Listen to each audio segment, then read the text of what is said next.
नमस्कार दोस्तों, शिव पुराण में आपका बहुत बहुत स्वागत है। आज हम लोग पढ़ने वाले हैं शिव पुराण के श्री रुद्र संहिता के द्वितीय खंड के 8वें अध्याय को, काम की हार। तो चलिए शुरू करते हैं।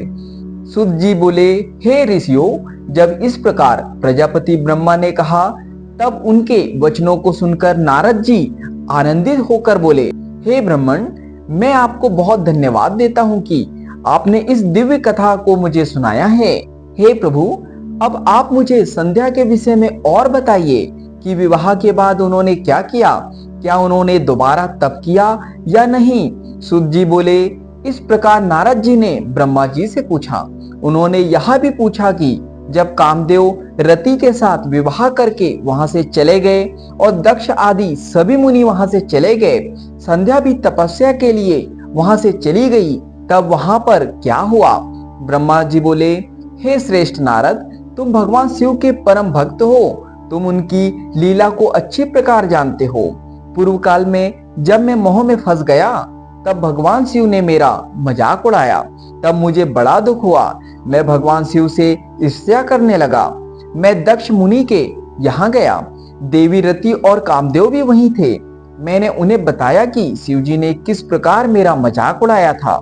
मैंने पुत्रों से कहा कि तुम ऐसा प्रयत्न करो जिससे महादेव शिव किसी कमनीय कांति वाली स्त्री से विवाह कर ले।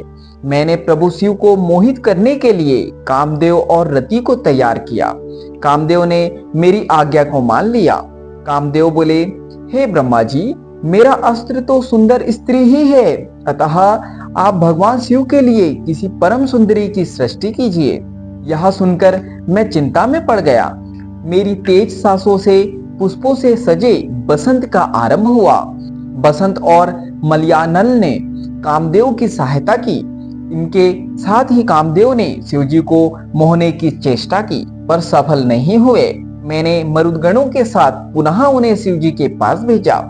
बहुत प्रयत्न करने पर भी वे सफल नहीं हो पाए, अतः मैंने बसंत आदि सहचरों सहित रति को साथ लेकर शिवजी को मोहित करने को कहा।